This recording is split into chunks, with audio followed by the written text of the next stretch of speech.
Good morning બધા મારા વહાલા મિત્રોને, કેમ છે? હજી તો સાંજે હૂતો તો કે સવારે જાગી પણ ગયો. જાગીને ઘડિયાળ સામું જોયું તો કાં તો 12 વાગી ગયા હતા. મનમાં વિચાર આવ્યો, આ 12 વાગે ઉઠવાનું રાખું છું કે મારી પેઢી નો ઉઠે જાય.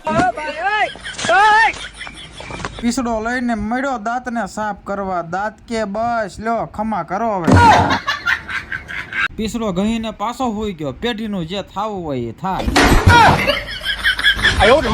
પેટમાં મળ્યા ગલુડિયા બોલવા એટલે આપણે જાગી ગયા. ડાયરેક્ટ પૂગી ગયા આપણે રસોઈ ઘરમાં. શાબાશ બેટા, બહુત બઢિયા. ખોલ્યું ફ્રીજ, પણ ફ્રીજમાં રીંગણા ડીટીયા સિવાય કાંઈ જોવા મળ્યું નહીં. ઘર ભેગું થાને ભાઈ. જોયું કાં તો જમવાનું ગેસના બાટલા પાસે પડ્યું હતું. થઈ ગયું છે આપણું દેશી ખાવાનું રેડી. એક ઢીકા ભેલો ડુંગળીનો બારો કાઢી નાખ્યો.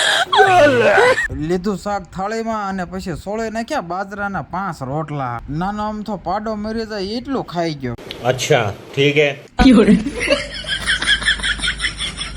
પછી કેટલું બધું ખાઈને ગયો દુકાને જઈને દુકાન વાળાને ગોલે એક હોપારી ખાધી ને એક નાખીને વી આવ્યો ઘરે. नहीं सारुण के यहाँ कुछ तो गड़बड़ है. પછી ઘરે આવીને પાછો હુઈ ગયો.